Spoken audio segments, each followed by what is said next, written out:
Hey, everybody. It's time for episode 11 Side Quest. I know we're on episode 12. I understand that. But we took a break. Myself and Kelly weren't feeling well that day. And honestly, the cast has just been busting ass for these 12 episodes. So we took a break. But don't worry. This is that episode.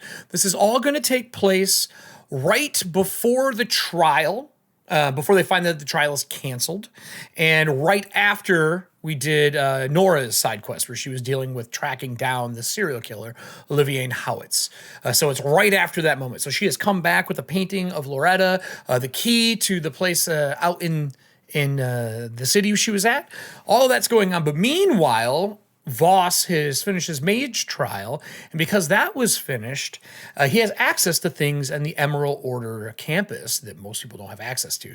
Specifically because he said he would become a teacher or a professor, but he needed favors in return. One was canceling the trial, and the other one that was talked about off screen was having access to some of the more limited and exclusive libraries and resources here in New Bolivar. So that's where we're taking place, and I'm going to take us over to our guest stars today, which is going to be a little different. So we did a side quest with you two in the past, but it was Everston and Nora. That's not going to be the situation today. It will be Everston, but Kelly will be playing a new character you can see on the screen right now. We will describe what they look like when we get into the place. I'm going to get us some music here, and we're going to kick it right off. So I want to say Voss would have told Everston, I have access to something to help you with your past. We have to figure out who the Everstons were, what is so special about the Manor, with all of the craziness that went on the first time we were in there, and the fact that it's like vanishing and coming back. We need to know about them. Nora would have came back, gave you the picture of Loretta. Once in a while, you see the image move. Sometimes she's in the picture, sometimes she's not. Nora would have told you she seems to be able to move from portrait to portrait, no matter where they are in the world. So sometimes she's in the Manor, sometimes she's in a portrait, and they're hung all over the home of Olivier and Howitt's family. She believes it's Everston and Howitt sometime they were connected. I think some of that information would have gotten shared as well. And Voss would have said, well, I have somewhere for you. I'll pull a favor. And his favor is for the library Memoriam. It is a library, he says, where memories are recorded. He doesn't know how it works. He's never been there himself. And he would love to go with you, which was what originally I was going to do. But then Drew decided he was doing a bunch of crafting and stuff before we jumped into our episode where you smashed Olivier with a piano. So that was the scene that, that scene. And that's the part where Voss was like, I have too much stuff to do before this episode. I got to craft things, be ready. Just do it by himself. I was like, man, I need someone to play librarian. I don't want it to be me. I was like, who better at researching than the researching captain of our team? So Nora is playing the librarian for the library that we're going to flip over to right now. So I will set the scene. This is the outside of it. These maps are made by Ryan. He's got an amazing Patreon, where he makes all these for Blades in the Dark. We're using them for this because they're too damn gorgeous not to use. So Everston, you are walked across town by one of the representatives of the Emerald Order. The gentleman tells you, he says, you go down here, and to your right, past the red brick, you will see a door that looks like a greenhouse. The light there through the top shines in. That is the library Memoriam. Knock on the door and give them this. And he gives you a scroll that is rolled up. And it just has a classic cloth band around it, a wax seal in green that has the Emerald Order logo on it, just like the green gem on it. This is give this to the person who answers the door, and they'll let you in. This is basically a pass. They will give you 1 day to be in there. After that, you will be asked to leave. You're not allowed to be there any longer. Too much knowledge gained from that place can be dangerous, but we can give you a 1 day pass to be able to go in. So, without further ado, down there, left-hand side, good luck to you, and I hope you find what you need, Mr. Everston. And also, may I say you're looking quite smashing. I thought for sure, after all these years, the damages to you would have been more severe. I see the Voss has kept you in good working order. Yes, thank you. He he turns and walks away. I'll head to the library. All right, so you go down the street, you get to the door. They're big, solid metal doors. There is writing all over the front of it. What languages do you know? Oh, not nearly enough. I know you know Mass and Common. Mass, Common, Hallow. That's all I'm... So you do see one line in Mass that says, Library Memoriam, please have pass with you. And like you see line of text, line of text, line of text, line of text, line of text, line of text. You're guessing maybe it's in every language. And it's just inscribed on these metal doors. You can hear gears and whirring inside. There's also a ramp out the side of the building. If you kind of look, there's a bell out there as well. But other than that, the main doors are right out front. Okay, I will do as instructed. I will knock. Okay. Hopefully they don't shoot me on sight. Well, you're inside the city. Getting shot on sight would be pretty bad if the Emerald Order allowed that to happen. So when you knock, a Thomas-looking creature comes to the door. Very old. There is actually like steam, a little bit of steam coming out the top of him. There's a whirring of gears, and he's very clockwork-looking compared to normal. And he is small. When he sees you, he puffs himself up as big as he can. Whoops, I didn't mean to do that. Puffs him up as big as he can. And he goes, welcome to Library Memoriam. This is where you can find memories of lost family members and people of importance. And behind him, there's a big globe, which I don't think you've ever actually seen a globe of the world before, because there's next to none. They're like a prized possession in Athantia, because globes are pre-sundering. And there's a big one, like a 20-foot round globe in the middle of this place. There's some movement behind there as well, and there's a little bit of music playing in the background. Papers, please. Yes, here you are. I hand them off. So he grabs it, and he's got a single, like, almost like a spindle hole in his face, like the whole thing. And the whole thing lights up, and it kind of has a glowing blue light that moves back and forth like an eye. As he's looking at the paperwork, he's like, yes, okay. You are accessed for 1 day. Excuse me for 1 second. He reaches over, and he grabs a card, and with his fingers, he punches a hole in the 1 day and hands it to you. I'll take the card. Please see the librarian at the desk behind the globe. And he wanders back off, or I should say they wander back off, and he goes back to doing his job. And you see another one kind of move across as well, and they move over to the other side, and they're just stacking and cleaning books. Todd, is two people who have worked at Walden Books in our life. Wait, they're doing the thing we used to do for years and years, pushing a cart, stacking, and they have chest cavities, like stacks that come out where they put the books in, and they just pull them out and put them away, and they go fill it back up, pull them out, and put it away. That would have been handy back then. Right? Instead of trying to arm them. Danielle Steele novels. So... Harlequin romance. Oh God, Harlequin romance novels. So Fabio. behind the Fabio here. So behind the counter, to the right here is a mechanism that you can see kind of sidelong glance. It has a bunch of levers and stuff on it and numbers that are constantly spinning on it. And these row and row. Think of them like those tack flip boards where it's the cards that flip down with numbers, and it's just constantly moving. And there's 10 rows of them, and just and you can hear it in the background the entire time. And then someone's moving behind the counter in the really bright golden robes and a white porcelain mask, very similar to yours, like same style. I will move myself to the counter. Okay. The bell rings, bing, as soon as he gets near the counter. Okay. So what are you doing and what do you look like? So as a tallish, slender individual, a porcelain mask similar to Everston's, like we had mentioned, but there is the beak, almost like a Vogue, extending from it. The robes are mostly gold with some emerald accents versus the normal dark hues, emerald and black. It's kind of like a reversal of that. The hood comes up, covering like the the neck and like any possible feathers that you could see or anything like that. The figure is like has one book open, kind of flipping through it and taking notes in another book with an ink pen, just kind of scribbling. And as you come up and the bell rings, she pauses, sets the ink down on like a little tray to make sure that nothing splatters or gets stained. And she's like, Mr.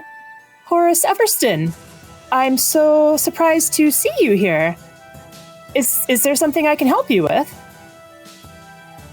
And Everston's a little taken aback because he recognizes the name, the first name, Horace, but he hasn't heard it in so many years, and it's kind of new to him again. Like, it's not something that he knew, but it sounds right to Like, him. when's the last time you heard that name? Probably before he died, or Oh, wow. or at least maybe when he was fettered, a little brass bust of his likeness. But he spent so many years in a safe and then being refettered, it was a little jarring. So he pretty much forgot the name Horace after all this time. I mean, it's been a long now time, it's- which I'm sure we'll get into, but it's been a while. I didn't realize how old you were until we talked before the show. I had no idea that we were that old. So what are you carrying all the objects that you brought with you in? I can't remember if you have an internal compartment that you use. Do you have a satchel bag with you? Do you have a backpack? Do you have a war chest on your back? Like, what do you, I don't remember how you carry stuff. Well, it's just written on my sheet as backpack, but I think for these particular items, he would have put them into a chest, some sort of box that's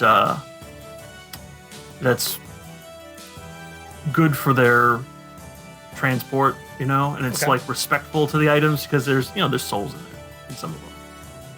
So he'd probably have a traveling case that's sturdy enough, but not just some cloth sack to dump it in. That's funny, actually. There's people in there, Do you, I know you carry that stuff. Do you bring all of your ever-ready arsenal stuff? Don't you have a haversack for that now? Like an ammo pouch? Yeah, Voss and I worked on something for a while, and by Voss and I mean Voss said, "Here, you're taking this," but it is a container for the arsenal. Okay. And you obviously so both have it's- 3 hero points too, so you have those. I will say during this, if you want to spend any of your Everston's ever-ready arsenals, you can pull. I've written a random table up for today for items that could possibly help you during this when you pull something. Some of them won't do shit. Some of them will.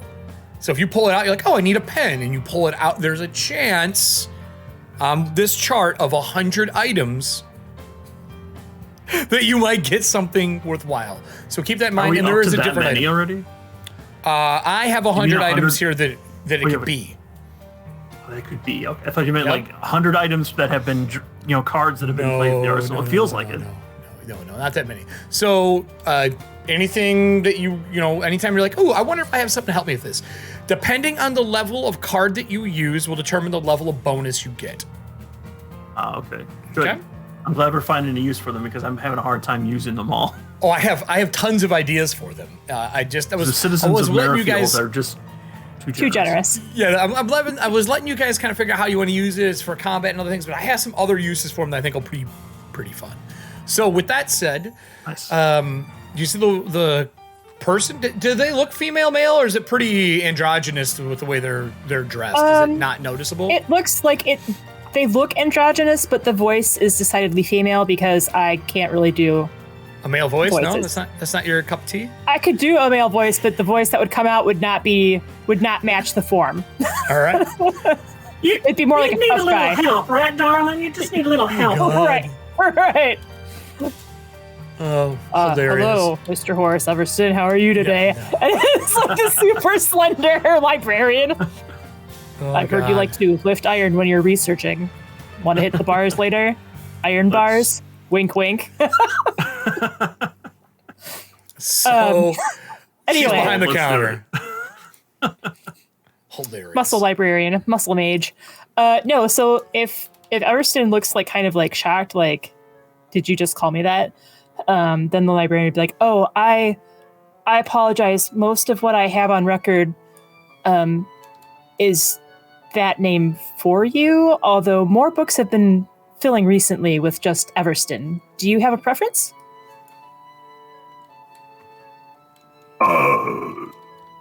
Everston will be fine, but I appreciate the use of the first name. I haven't heard it in many, many years. That lines up with at least some of my records, and it's just like, so there's like the notebook, and then there's like the other book that she's been writing notes from, and then it looks like almost not manila folders, but like a bunch of different folders. Like that desk that's on the screen is not as neat. Okay. It's almost, and this is a little cheaty, but it's almost reminiscent of like Nora's desk when she's just got a whole bunch of stuff stacked, like going through things. It's a little reminiscent of that, I think. Okay. Makes sense to me. So the figure, the librarian, like starts putting things back together, and in that it is much more organized than what Nora would do. Like if there's a page out of line, like they just know exactly, like, oh, it slipped from this folder. Here's this. Mr. Everston, as I said, I wasn't necessarily expecting you. I had heard that you might be visiting, but you are here. I can only assume that you are looking into something. That's what most people are, should arrive here for. Is there something I can help you with? Yes, I am hoping to uncover more information about the Everston Manor in Merrifield. Yes, we have many volumes written about the different occurrences that have happened over the years. Are you looking for a particular time frame? Let's see. Am I looking for pre-sundering, post-sundering, or am I looking for what specifically caused it to? Up to you. Yes, all of the above, right? Totally up to you. What you want to investigate first. When we start our research, we'll do the research points using the research stuff that you can do, and it'll be 100% up to you. However you want to research, I'll kind of filter the information that you need, and the character that Kelly is playing will be able to help out as well. But this is your chance to find out all the shit you wanted to find out that you haven't been able to find out, with something special for me to make sense of what happened in our last episode. As this is Everston's side quest, but if Everston needs any help, or if Todd the player wants any suggestions, Nora has a whole bunch of like things that could possibly be looked into. So does he pull out a sheet that's a letter from Nora? No. But I mean, like if Todd's like, oh man, what else do I want to look into? I can be like, well, Nora had mentioned this. Yep. If you want to look into it, like I'm not telling you, especially with the side quest too, because there's a ton of stuff during the side quest. If people haven't figured it out by now, I am the reactionary player who does not lead well. I go along with what you're doing, so if you're steering me, that's absolutely fine. Drive the Todd car, check. That's right. Everston has a steering wheel that just pops out every once in a while, and you just got to get him in the right direction. So then in our Roll20 chat, do you want me to just type out a list of stuff real quick that could help narrow it? I mean, if you're like, I want to do all the things, well, fine, let's start with what Todd wants, and you can type out a list, and he can pick from that or come up with his own let's as well. do that.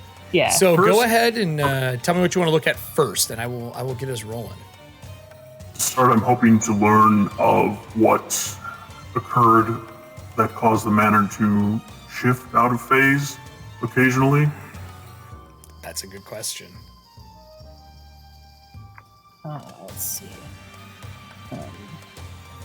So if that's the case, what I would need from you, what's in the library, where almost everything is, you still have to make a check. Your turn, your choice of a skill that you want to use, any of the occult, but for this, library lore makes the most sense because you're going to be looking for where the book would be. Right. I'm just typing one more thing so far.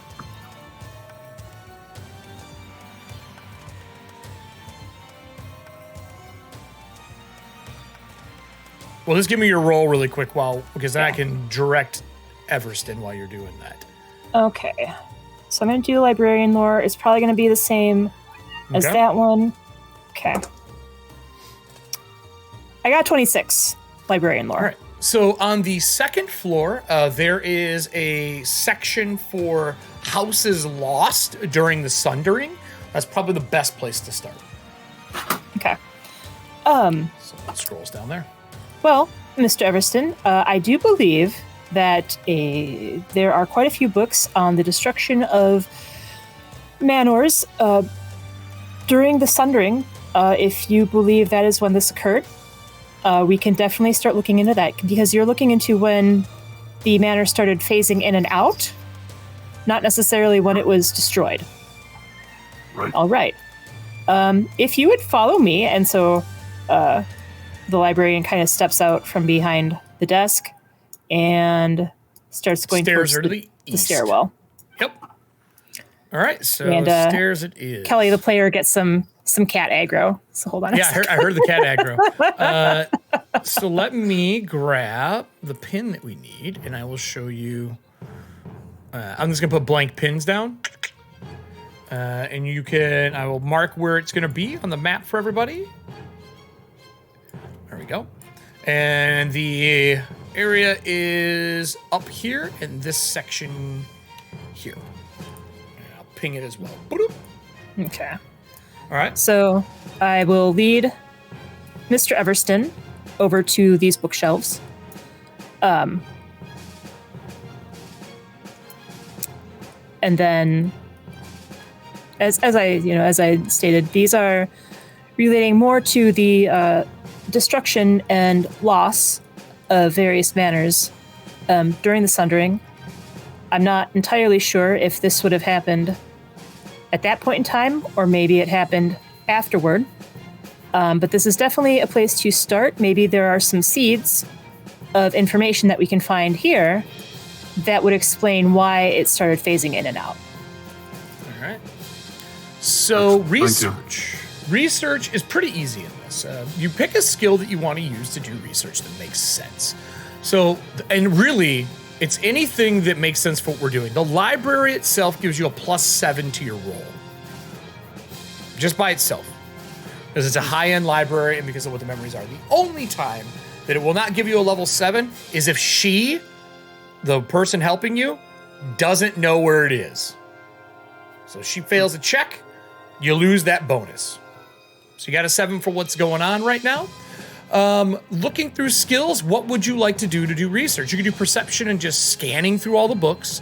You could do a specific history, which would make sense to pull history from stuff. Society, that I think is what history falls under now, and so on. So what skill would you like to use? You don't need to have anything, no training, nothing like that, because you have someone here who can help you with that, because they're obviously a master in what they're doing.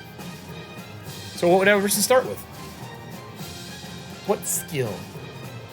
I feel, since this is sort of a supernatural occurrence, I'd want to lead with occultism.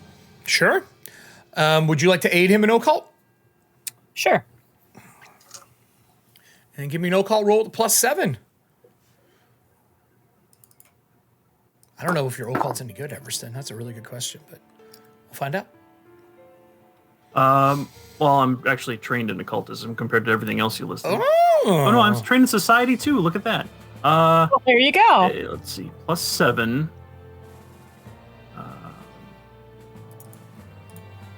31. Are you serious? Yeah, I rolled a 15. Or Well, you got your +7 gives me a huge boost. You got your first crit for the day.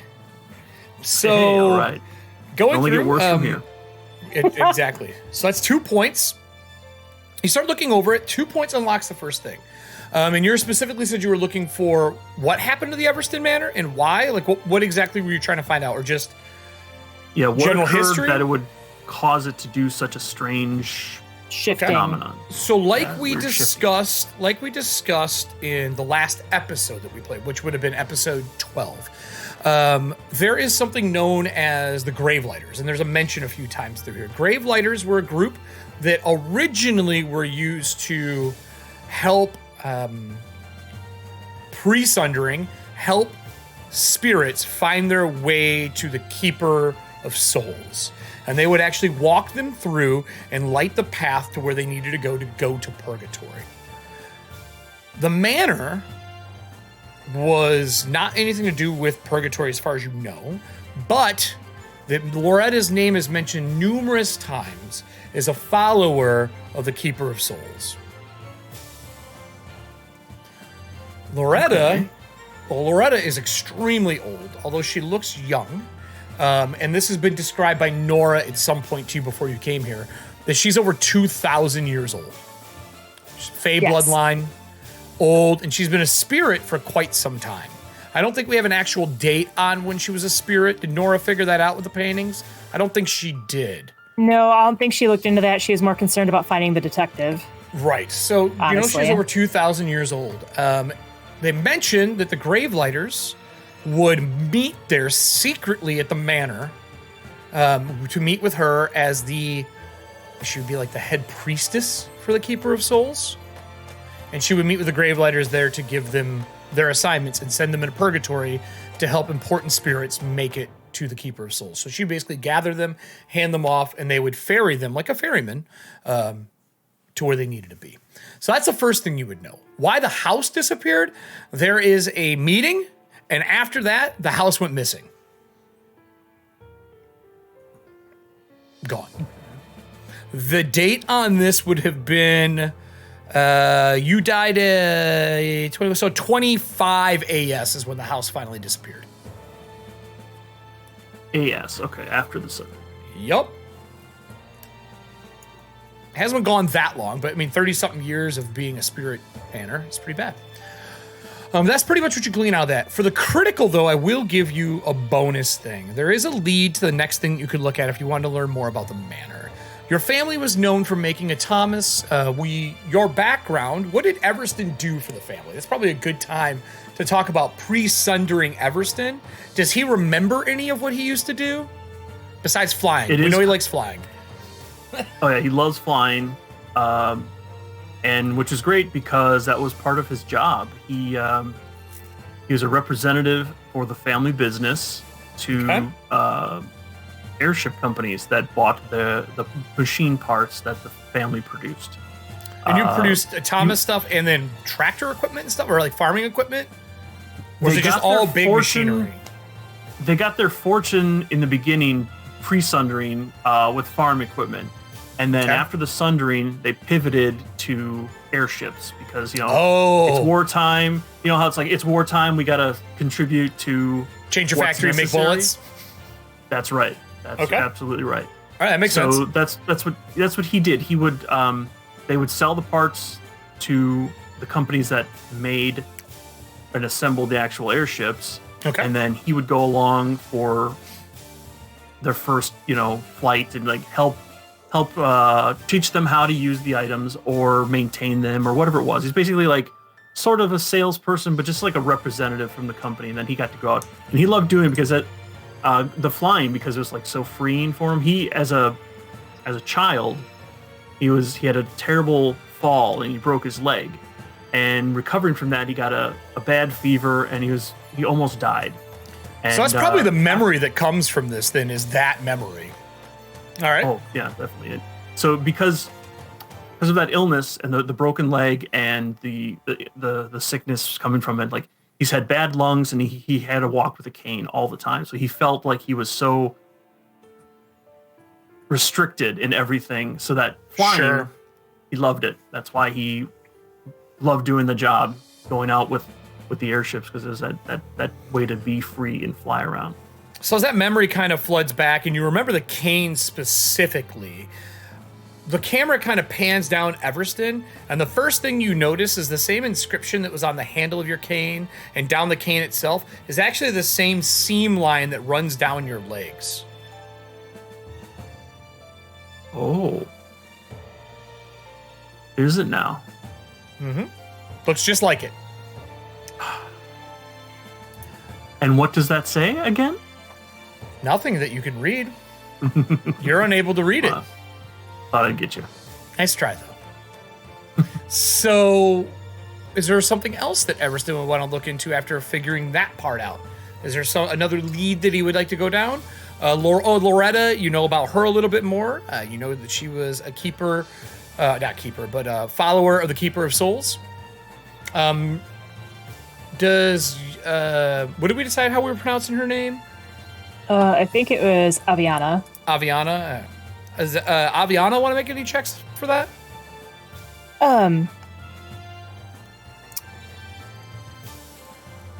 I feel like unless Everston really grinds her gears, she would be pretty helpful. So, Mr. Everston, if there's something else you would like to take a look at, and then she starts thinking about all the other different types of books that would be available. Sure. Like when they're flipping through, like when Everston's flipping through this, like, is he sharing this information? Do I have to check about this information? Would I just know it because it's my library? I can tell you that anytime someone touches a book and is reading it, you know the book and the page they're on. And once that book is open, the entire book is in your memory. You can read the whole thing with never touching the book.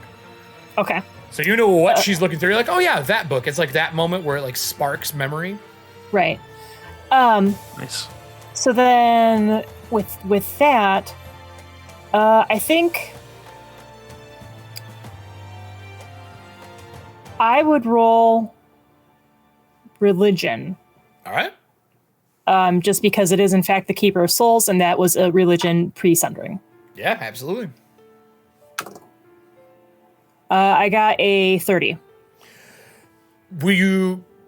The camera would kind of cut to you looking through memories, and I see it being like the camera pans away and then pans back into like a bunch of books in front of you as you're kind of clicking through them in your mind, like sorting through them. Like my mind's palace. Yeah, library, and you grab one that has a ram skull on it with a head, and the top of it is like all blurry, and then like as you focus and the words come back, it just says Keeper of Souls, Keeper of Death, and it has like, it's almost like a dual book, like front and back where it's been merged, and it just says Honiger on the bottom.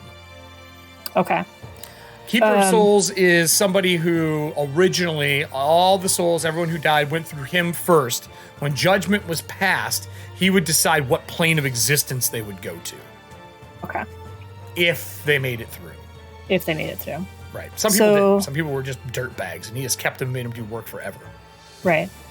So, Aviana her eyes would kind of glaze over. I think, like, behind the mask, like, the eyepieces would glow the emerald green for a minute, and then fade back to just a duller kind of color. And then, Mr. Everston, I believe if you are interested in looking for more information on the Keeper of Souls, I can lead you to this bookshelf over here, and I gesture to wherever that would be.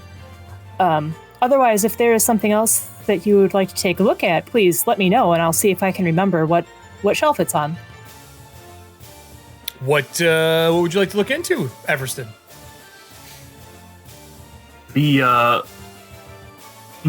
Everston's here for information about what occurred to the manor, but now that thought that sparked memory about his cane kind of has him drifting to the past. Okay. So while he's going to put a pin in it for the Keeper of Souls, how about the history of the manor pre-sundering? Is there any information on that? Let me see if I can find that for you. Library roll. Yep. I got another 30. A 3? 30. Oh, There's 30. no way I was getting a 3 on that. No. Do you want to use a hero point, or you go with that? You know that's not a crit, but it is a success. You do know the right area. I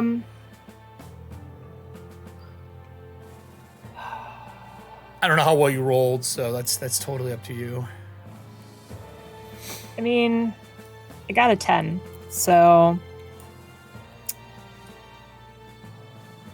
I think for this one I will. But then after that I might start getting a little cagey because with them just as I'm not quite sure how long he's planning on being here. If he's planning for being here more than an entire day, then I might have to get rough with him. You know, that kind of stuff. No one's here. Basically, when the day is over, the building boots them. You know that. That was a 35. I got a 15. Okay. Critical success. You remember there was a gentleman here who was researching the Everston Manor. They checked out a book. You know that it's on record to be filed. He went to get the rights to be here another day, which is very difficult to do. And his name is Grigori. Okay.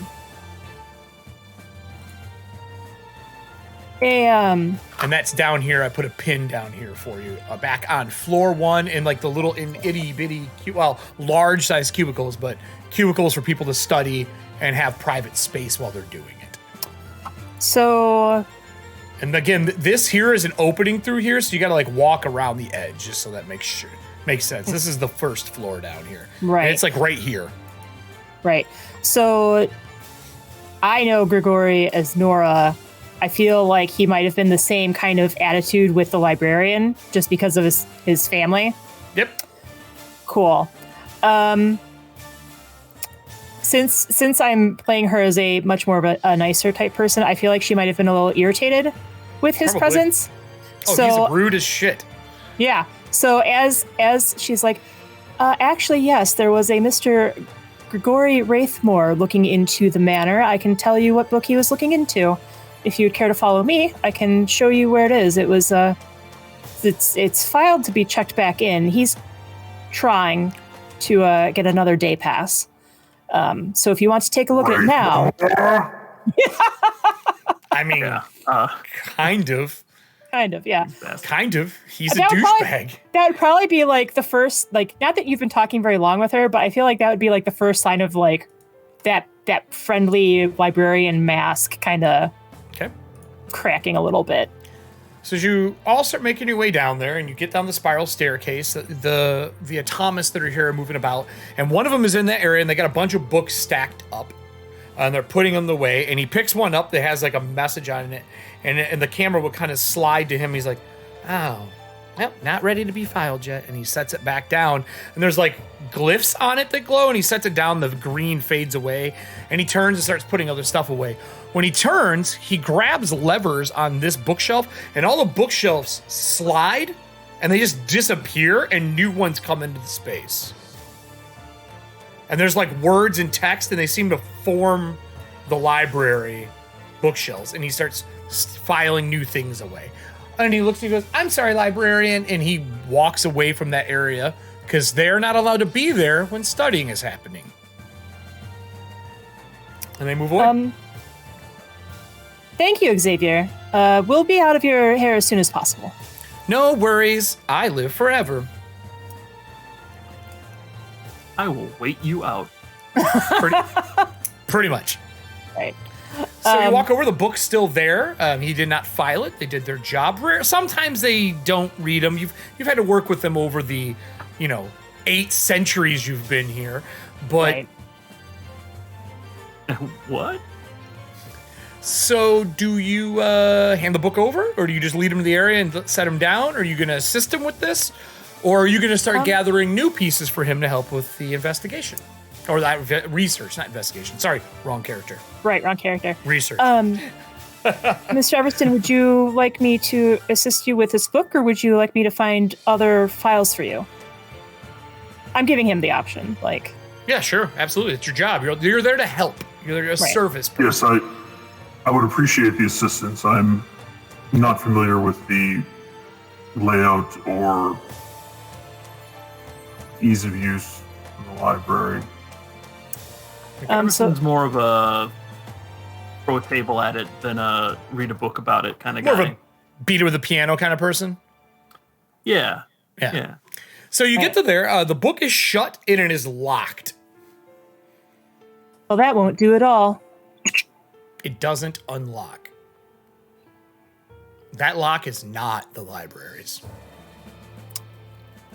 That little man. Yeah. It is a red gem, a metal band that goes around it with a hand, and the gem is on the back of the hand, and there's no It doesn't look like there's a keyhole. It just looks like a hand that's holding it shut. That's now. Everson sees the face crack a little bit more, and she's like, "That little pissant is going to find his second pass denied."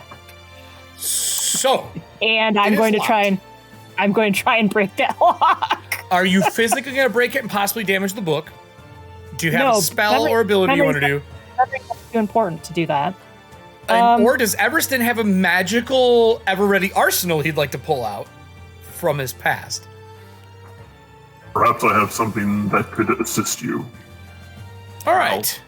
Let's roll on a random chart. Are you using a magical item? Which level are you going to use from the ever-ready arsenals? Let's see. There's small, large, unique, and then magical. Is that the? Yes. I haven't pulled up actually here for you. You have right now, to date, thanks to the citizens of Merrifield, more than one person could possibly fathom. Before I even update from the last one, 13 small, 15 medium, 13 large, 17 unique, 1 magical. Oh yeah, medium. I forgot medium too. Let's do a unique. Okay. Something. Do unique. What type of unique item are you looking for as you're digging through the collection of random items that you have?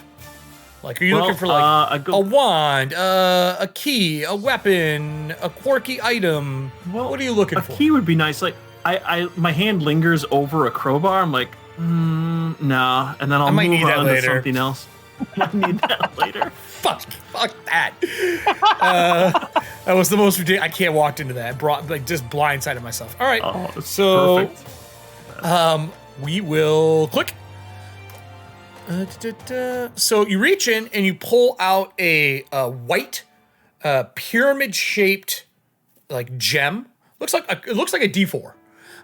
Inside of it, there's a small peppercorn-sized star that is black. And you pull it out, and it hums a bit. And it's about that big around. That's it. About the size of a die. Librarian, would this be of use? I'll hand it over. Do you have you have arcane? Give me an arcane roll. If you have detect magic, you can throw that up if you want. I mean, it could be a salt shaker for all I know. Yeah, you don't know. I just had that feeling. Right. I do not have detect magic, but nope. But you have a lot of other fucking shit. I do have a lot of other shit. A 30. So looking at it, it is what is known as a devouring gem. It eats other gems. Okay. That's very helpful. If you would have rolled one more, it would have tried to eat your hand. So it was lucky. It's good. Good. I can get another one. Yeah, I have truth. Hopefully, this will dissolve the gem that is holding this lock together. Let's see how this will work. You recall how they function. You set it down on it. You say a couple of words, and the gem unfolds. It wraps around the other gem, eats it, and inside, instead of the black star, the red ruby's in it now. Is the book now open? The band just falls off. It's just a metal band that unhooks with a hinge on the back. There is definitely a note going in my ledger about visitors who are allowed. Yep. So that allows you to make a research roll on this. Would you like to make an occult again for this? A perception or a society? What are you looking to try to get out of this book? And then, obviously, Kelly, if Evian would like to make a roll to assist him, looking for that 20 with whatever skill check he decides to use. I got it. Yeah, your skills are pretty much all the same. Yeah.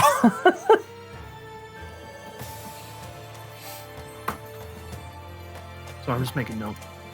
That's fine. So what skill do you want to use for this? How about society? All right, give me a roll. And the librarian provides a +7 again. Yep, because she made her check. Okay.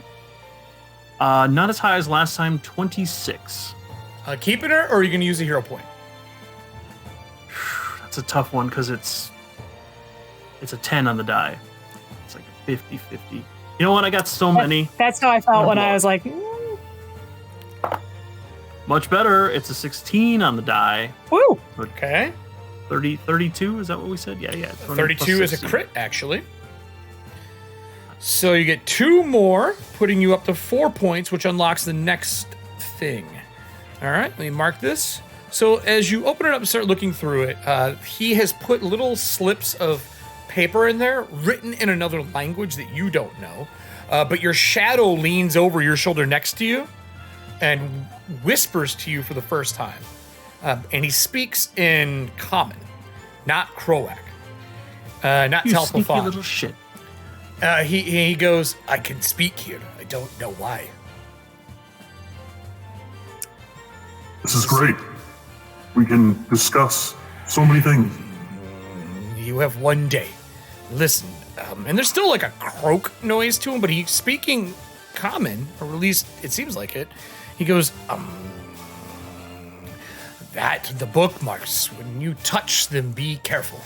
They are soul absorbing. I used to sell these for Grigori. Oh. I do not like him.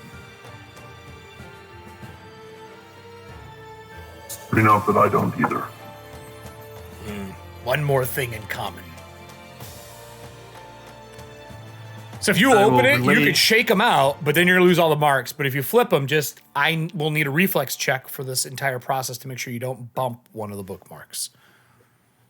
Okay, then Unless I will. she wants to do something, obviously. As the librarian, sorry, real quick. As the librarian, do I have any like fragile books and like tools that I would need to handle things so that they wouldn't get disturbed by I'm the sure you have a oils? toolkit here somewhere to give you a bonus to like dealing with this stuff, so you can handle like forceps and tweezers and glue and page binding materials and memory stitching stuff, so you can stitch memories into the words of books. One of the machines here is for that part, but you probably have stuff to do it. Because I think like I would like to think that I would know what those tabs do on my books. So now it's gone from like I've gone from like neutral to like unfriendly, and I'm going to hostile towards Yeah, Mr. yeah. Wraithmore. Don't forget you have this too. And no one can see it, but I pinged it for you. It should pull up in chat. Right. Be something to use for yourself as well. Yeah, I will.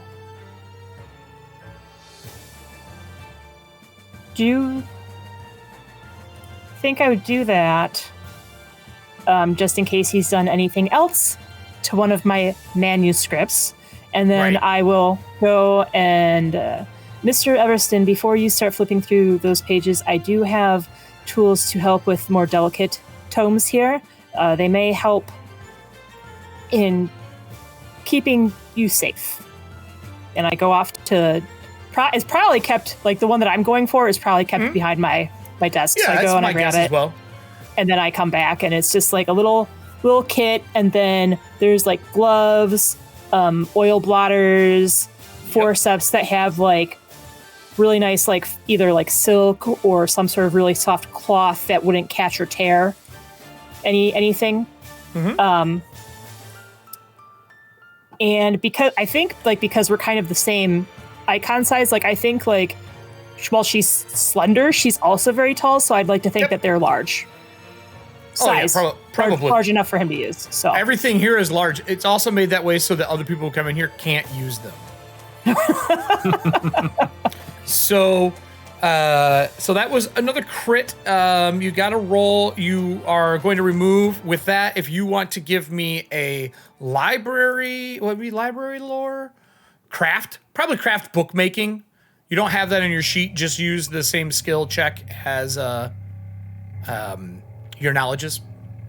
okay. It'd be about the same number because I think it would be dexterity instead. That would be the only difference.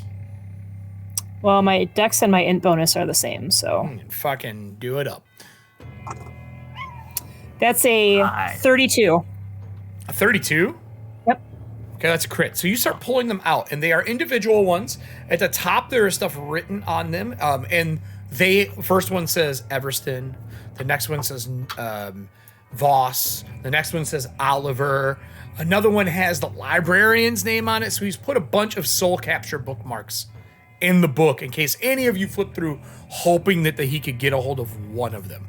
But Nora's name is not in here.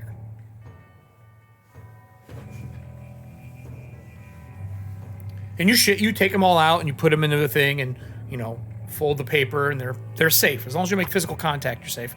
And you pull them out. With that critical success and her frustration of what's going on, you start looking through this specific book that is locked shut. So what was the specific question you had that you wanted to have a solution to? This is about the past of the past version of it? The history? Yeah. So there is blueprints in here. Originally, the Wraithmores helped build the Everston Manor with the Howitts. The Everstons provided the construction workers. Howitts did the blueprints. Here's the best part on the critical. There is a pact between them and a group of pacted creatures, demons, outsiders, to make the basement to this place. And this basement is a direct rip in the veil between here and one of the 9 hells. Now that's what's supposed to be in the basement. If it actually exists or not, as you're flipping through, you notice that the blueprint isn't for the Everston Manor. It's for the manor that Nora found in the other city. As you go further through, the Everston Manor was the second house that they built. The first one was the one that Nora found out on the shores. In the Everston Manor, there is a vault built below the building that is easily the size of the house. There is specifically noted no direct access magic only.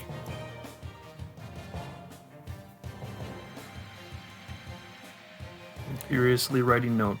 Yep. Magic only vault below the manor. Now you crit, another thing is unlocked.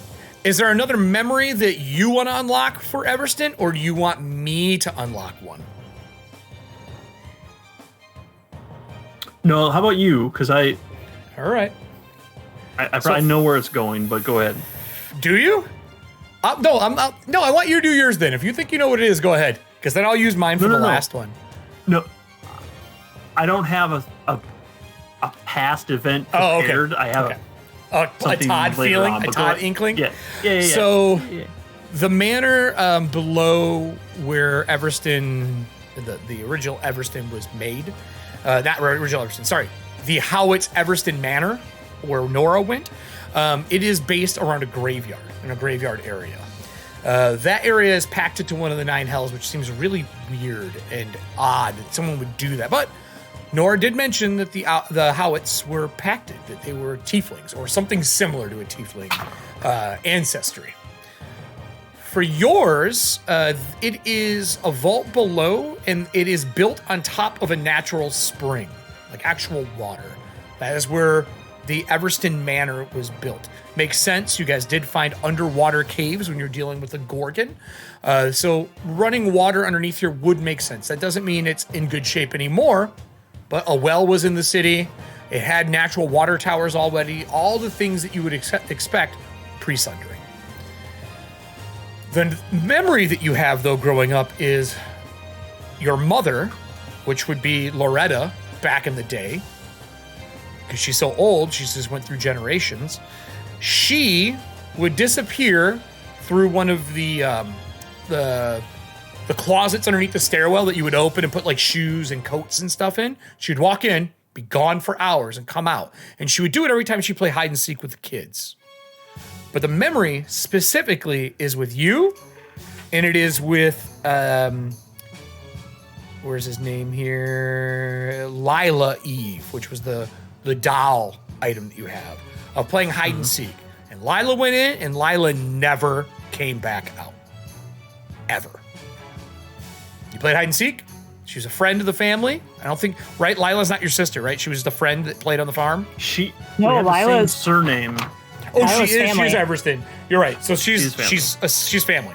Let me mark that as family. I just have Eve there and not Everston. So Lila Everston. So she's family. So what type of family is she? What is the memory for that? Sister, cousin? What is she? I have. I don't know if I listed specific siblings. Let's see. Just make one up. I don't think there's one in your background, and no one knows it besides you. I mean, you told us who Lila was in relation to Bennett when we were talking to her in our side quest. So I don't know if Todd wants to go off of that as canon, or maybe her memories were corrupted. Let's go off of that because my memory is corrupted. Let's go off of that is the true. side You quest are an info. autonomous. I believe that in the side quest, Lila had mentioned that she was cousins with Bennett, Bennett. Yep. and Bennett was like a no good for nothing ne'er do well kind of scallywag, I think is the word she actually used. Scallywag. She was young when that happened, and she was also, they said, the first to leave the estate, which doesn't make any sense because she was young when she disappeared. But you remember growing up that she was the first to leave the estate and not work there anymore. That's one of the notes I have here from that previous session. But she went through and never came back. The memory that unlocks isn't that. The memory unlocks is when she came back out years later. She was in her 70s.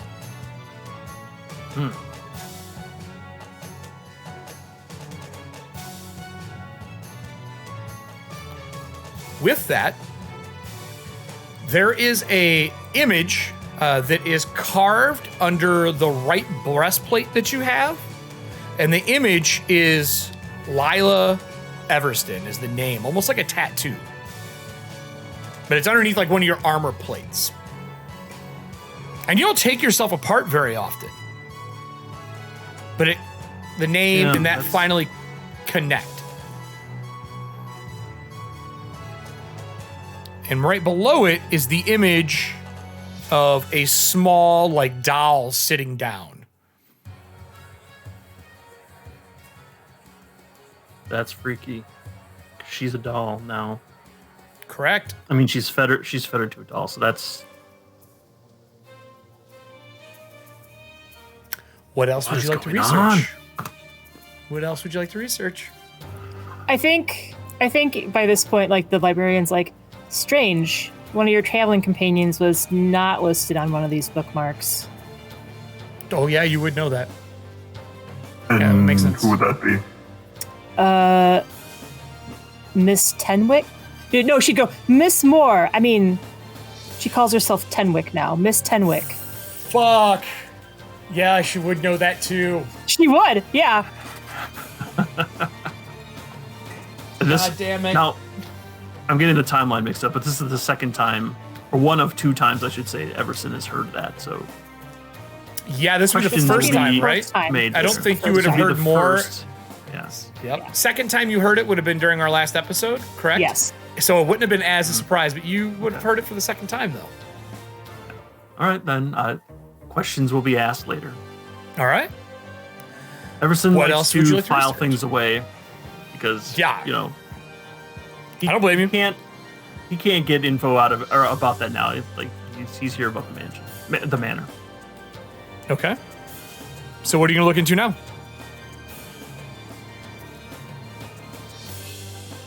Well, I think now would be the best time to look into. We went in the present. We went in the past. Not present. Excuse me. Yeah, present, past. How do we undo this? What needs to be done? Oh, like fix the haunt? Yes. Yeah. What would you like to look into that? That would be religion, probably, or occult. Religion would cover it if you want to do it the true faith way. Occult would do it if you want to learn how to undo the Keeper of Souls kind of aspect. So I don't know which way Everston really goes. Like, your body is made by the Emerald Order. I don't really know how. A lot of autonomous are very religious because they feel being fettered is part of the true faith, but not as religious as abandoned. So that's kind of up to you which one you think. Horace Everston, who is now technically in his late 70s, or Yeah. Everston the Autonomous, who's only like a few months old. hasn't had a lot of experience with the true faith, and he hasn't really bought into it yet. Okay. He comes from a family that believed in the keepers, so I think I'm going to avoid religion for like true faith wise. All right. Are we going down the keeper route? You gonna go occult, or are you gonna go religion for this? For keepers, then. I think I'll go occultism because I'm just so much better with rolling that than I am religion. Yeah. It's more of what I know. And it's it. thanks to Bennett too, because that's part of my background. Yep. That's very true. So occultism is it. And the libraries +7. And you're at a 4 out of And- 10 points right now. So if you can get 10 in the next 2 checks, or have something big happen, there's a big unlock that I have for research. Mr. Everston, if you wish to look into the Keeper of Souls, I do have that one book from my crit. That's true. So I would take him over to that. Perhaps now would be the time. Yes. You're actually at 6. I forgot you crit on that. You're actually at 6 So- out of 10. Speaking of crits, I rolled a 19 on the die, so that is a 35. And I So that puts you aided. at 8. That puts you at 8 Yeah. out of 10. Like I rolled the aid, so. Jesus. All right. So the 6 point was you having the Keeper of Souls book. That was important. The relation to that was that there was a Keeper of Souls underneath the manor. Or not underneath the manor. There was Loretta's worship of the Keeper of Souls. 8. If you're gonna go grab that book, as you're going, there's a knock on the door. Wraithmore! Oh, Yeah, right. Zhao, I thought we were only having one visitor today. I'm talking to one of the. Well, yeah, he turns and he's like spinning the globe and like polishing it, and he stops on it and he goes, there's a woman, and he like follows the coastline. Olivier Howitz is here. I'm not sure who that is. She has a day pass. Excuse me, Mr. Everston. My traffic has doubled in size. Sure has. And before she goes, I think she like leans in to Everston and be like, Olivier Howitz. I believe that name has come up in quite a few of your searches. Ooh, I need a check from you. From me? Yes. Okay. Because there is no recorded memories of her directly. Well, I wasn't talking about her, but the I know. name. I know. because I still need a check from you. It would be Okay. history. So society? Yeah, society. Correct. History under society. You've got it. I'm hero pointing that shit. Okay. Fucking stupid. Get out of here. That's I got a 3. Fuck that. got here with your non-critical rolls. We're only doing crits tonight. Let's see. That'd be a 28. 28. You've heard the name before. You know that the father of her helped pay for a lot of things in the Emerald Order. So she has had a day pass numerous times, breaking the cardinal rule. But you have been told anytime you question it, they help build the place, she's allowed to be here. She knocks on the door. But that's kind of like what my warning was to him, because I know that the name has come up numerous times in the books that he's been researching.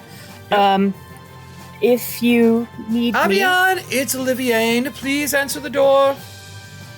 Zhao is on his way. Zhao goes, I am? And he like turns and he starts walking towards the door. Because I don't know if I greet people in person. Totally up to you. I don't And she think. I opens, think he goes- even her would be like, nah, man. Welcome to the library of Memoriam. She's like, I know, Xavier. He's like, it is protocol. I need your papers. And she pulls out one that's like nice and signed, and he grabs it and he's like, you have a day pass for the 1, 2, 3, 8th time. And he takes it and walks away. And he goes, she goes, I am specifically looking for information on a Nora Tenwick. Oh, I see. Oh, hello, librarian. How are you doing today? Are you doing well? And she spins the globe and stops it on Merrifield, ignoring Everston. Doesn't even seem to be paying attention. Like he doesn't that's even. good at least. I mean, she'll find out later. But right She'll now, I have find no out idea later. who she is. She'll find out later. She should have really paid attention to him. Yeah. Are there any Miss- pianos in here? Yeah, a Miss Tenwick. Correct. Nora Tedwork. I believe she's an abandoned. Bennett with you goes, I don't like her. Like immediately when she walks in the door. Well, you know how things work here, Olivier, and you've been here 8 times now. Where would you like correct. to start looking? So much hope. Well, my understanding is this abandoned obviously is from Turmoil. I know there's not a lot of paperwork or memories from Turmoil left, but I brought something for you. And she reaches down and she pulls out a green, like, bag, and she pulls out it looks like a candied apple. Here you go. I know you don't eat, but this one holds the memories of one of the main priests from Turmoil. You got memories for a book now. In return, I would like to know where Nora Tenwick lives. Let's start looking at the, what would be? The, Merrifield census.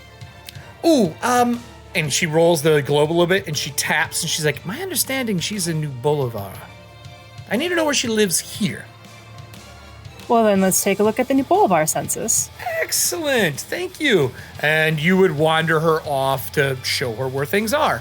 And I feel like behind the mask, I'm rolling my eyes because it's like, you really couldn't just go look up the yellow pages. She's tried. She's tried finding her and she can't find her. Oh, that's strange from a player perspective because Sure Nora is, because you likes have. advertising. I know. So she wanders through and she asks you to go find the books, right? So she's like, Right. I'll be down here in my normal spot. And she wanders back across and sits across from Everston while you go looking for the book. I believe it's on the 2nd floor. Oh, you know where they are. Yes, I do know where the books in my own library are, but Excellent. thank you for the if reminder. you could get those for me, that'd be great. She I'm would going sit to- down and let you wander off.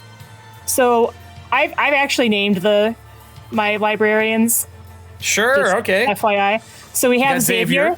Yep. We have Zhao, Zhao, okay. and then I have Hideki because they're all clockwork. So I figured like 2 of Yep. them are probably And what's the last one called? Maoshan. Hideki. I'm gonna copy it in the. All right, sweet. So Okay. as I go, I don't know if they can actually assist Everston, but if they can, I would tell Hideki like if If you our ask other them to, they guest, if our first guest needs any assistance, please feel free to help him. Oh, excellent. I would, and he's upstairs. This is Xavier. So this That's one here's the Xavier. one you're asking? Yeah. Okay. He says, I would be more than happy to. And he wanders over to Everston and goes, they seem to be researching. Am I allowed to interrupt, librarian? And Olivier goes, no. And like waves him off. Bitch, this is my library. She's like, this is private matters. The librarian is welcome to be here, but I prefer not to have one of the atomists here with the vice-like memories. I understand, Miss Olivier. I hope your father is doing well. And he like wanders off. Sorry, librarian. Sir, And they where are you allowed to privacy unless you Right. like override hardcore and push it. Right. They are So allowed to privacy. What I'm saying, I go to Everston before I go upstairs. I'm like, if you need Hideki's help, please just go over to him, and he will assist you in my stead. Of course. As I go Thank you. upstairs to get the book for her. Right. So Olivier goes, Can I just purposely fail this? No, feel you're like doing she's your another- job.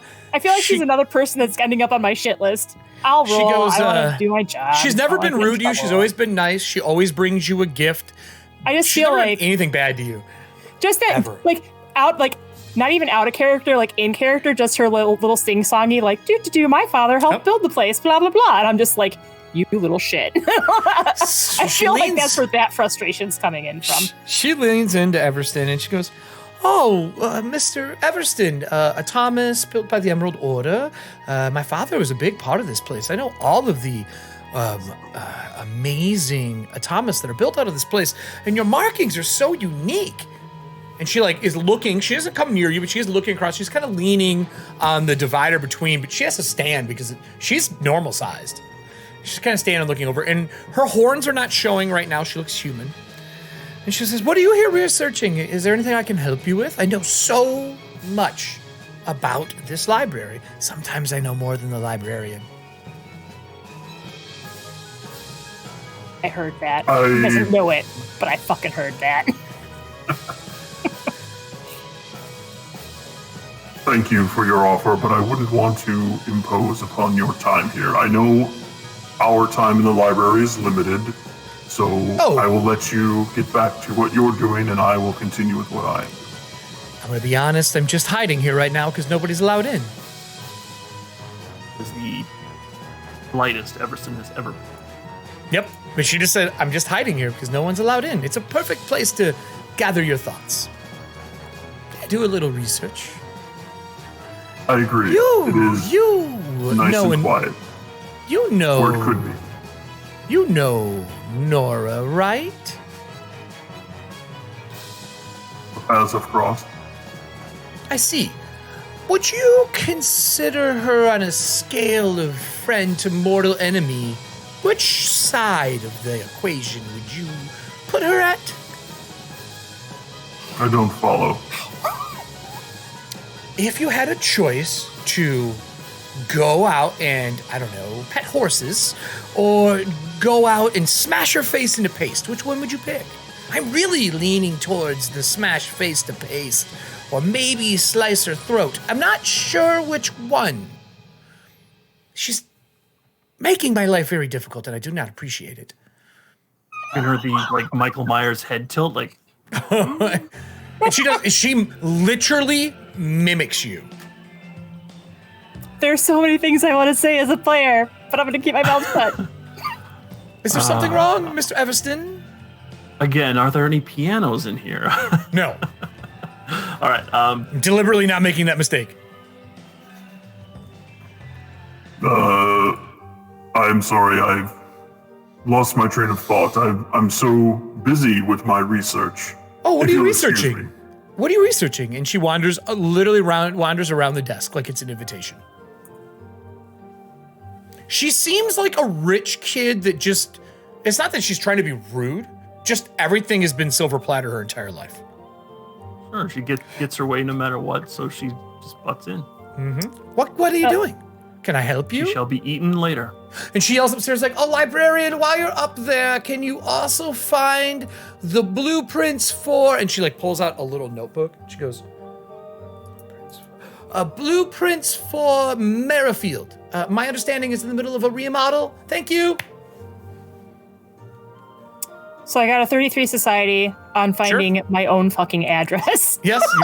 So you find the address, and when you look in the book, the thing you realize is it is the history of all the places that Nora has lived. Not just, they're all in one book. Well, she only asked for New Bolivar. That's all she's getting. You can't tear the pages out of the book. Oh, well.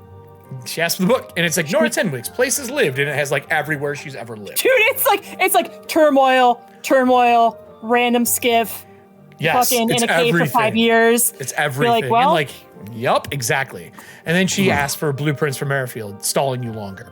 So, Mr. Everston, what are you researching? I might be able to help you. My father owns half this library. I have access to some things that maybe the librarian doesn't know, at least outside of here. I got 35 on my society check to find the fucking blueprints. Okay, you're wandering around. I'm using that time to try and cut this down. I want her out of my library ASAP.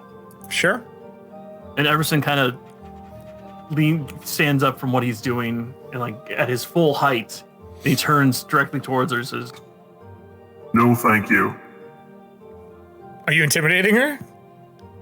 "Yes." All right, give me a roll. This will be good. I have Olivia. I only got to use Olivia once because she got turned into paste. So I have her stats up. Give me that roll. 21. That's probably the best I could ever do. Use it, or do you want to use a hero point? No, I can't use a hero point. That's a 19 on the die. Okay. She looks at you and she goes, And then Bennett shows up as well. He's going to assist you. Bennett is good at this. If Bennett is successful, he causes fear. She goes, nah, and then the shadow appears and she's like, okay. So I have one of those been told not to speak about that.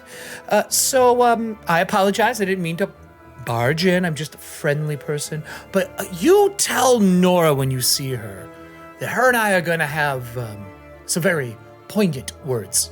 And she wanders away from you when you intimidate her. And she wanders over here, and she moves across into the chair next to the door. Leaving you by yourself with your book. Give me a roll for your book. And you would hear the librarian come down with all the books and set them in front of Olivier, and they're having a conversation. Give me a roll to see if you can get another crit and put us at 8 of 10. As I do that, that's when I whisper to Hideki, now he can go help. Excellent. And he wanders over there.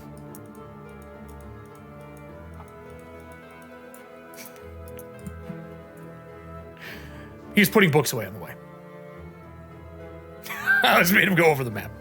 What'd you get for your roll there, Todd? What does Everston know? This is, wait, didn't I just roll occultism? Did you roll? I didn't know if you did. No, this is for the new books that are in front of you when she left to go help her. New stuff. Yeah. Okay, all right. Are we doing, because you said the first one was history? A history, yep, because you wanted the history of the manor and what's going on, right? All right. And the library plus 7. Yep. Total 16 to this roll of 5. That's a 21. I think I'm going to hero point it. Okay. Because you already know that it was built and there's a vault below it and you know all that jazz. So this is going to be the history of was it what happened? What happened to it was what you were trying to figure out? Why? Right, you're right. Yeah. Right. Why there? Why then? Why what happened? Yeah, I thought this role was to figure out how to reverse it. Yeah, the why. Why it happened so you can reverse it. Yes. Right. Okay. Who'd you give with your hero point? Bennett will assist you. It's a 13 on the die, which makes it a 29. Bennett gives you +2. Bennett gives you +2. 31. So that is a crit. You need 30s for crits. Yeah, crits all night. So Bennett leans in and he pokes at part of the paper and it stains a little bit black and he's like, oh, sorry. And there's a little black spot. So the place itself, the vault that was below, when the tides corrupted all of the water, the foundation for the building collapsed. When it collapsed, they were in the middle of their first time building what is known as a lantern for harvesting souls, so that the gravelighters could carry them more efficiently. When that happened, the house collapsed. The elemental plane of water collapsed with it. It sucked the original group of Keeper of Souls followers, a la Loretta, Nero, and a group of other ones, and they all died in the falling of Everston's manor, the Everston estate. It went into the spectral form. The dark tides swallowed the world for 4 years. When they went away, the estate was still there. It was intact, but it was just damaged. But the people who were below were lost. Years later, Loretta was, I don't want to say found, but came back. They thought she died in the collapse, but for some reason, she showed back up. She's 2,000 years old. And by then, this would be a memory where Everston would unlock his passing. You passed at the age, you said, after the Sundering, 21 years, right? Putting you at 56? Yeah, 20. Because 35 was pre-Sundering, 21 years afterwards when you passed. How did you die?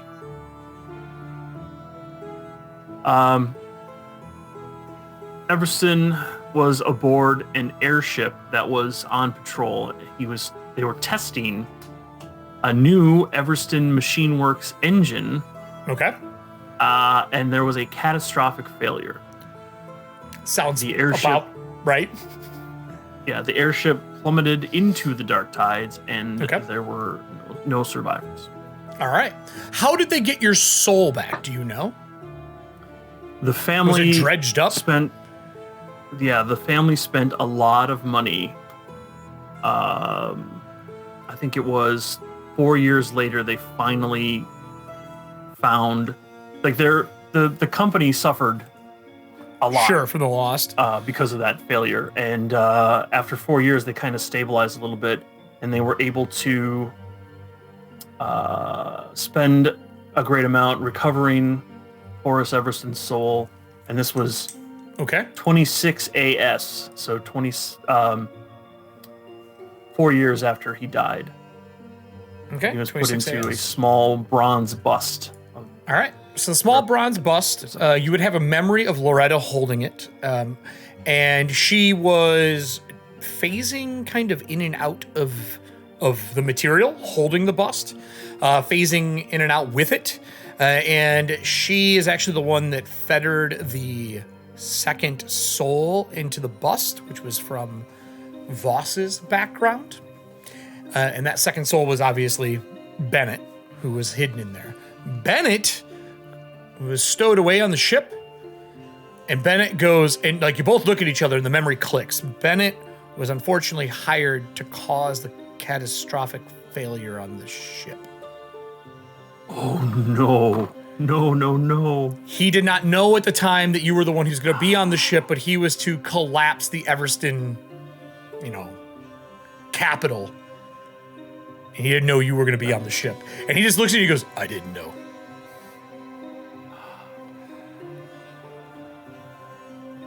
This is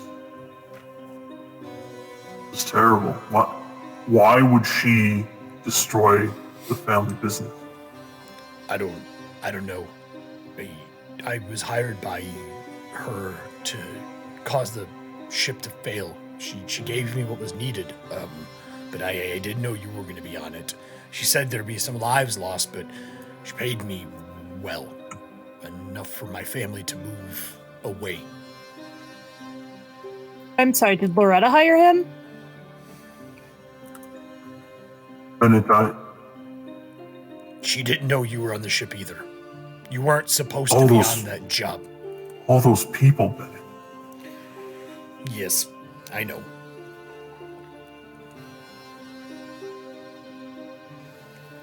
I was paid well, and it still haunts me. And that's to make me feel better? You were paid well? No.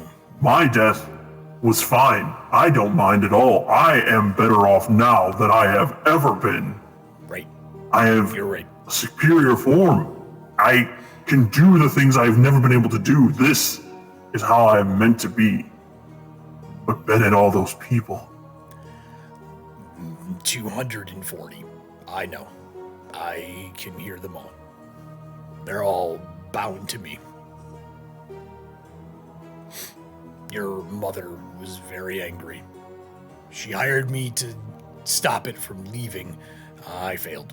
And it didn't fail until it was in the sky. It was never supposed to lift off. Oliver and I have a lot in common. We failed poorly and catastrophically. I was trying to save people on the ship. I didn't mean to fuck it up. In New Boulevard, I was trying to save it, but the daylight hurt too much. I had everyone roll a perception check for him, but no one made it because it's so hard to do a sense motive on a shadow.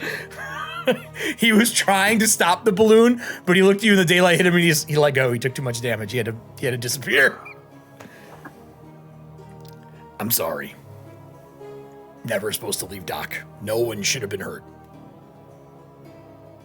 I even stayed on the ship when it failed. I tried to fix it, and, well, here we are. And just like Oliver Hastings, you are paying for your mistakes. Correct. She bound me to the bust with you and all the spirits. All of them. She's very angry with me. And we have a long, long time to set it right. Yep. Now, Olivier stands up and goes, well, thank you so much, librarian, for your time as you bring the books down.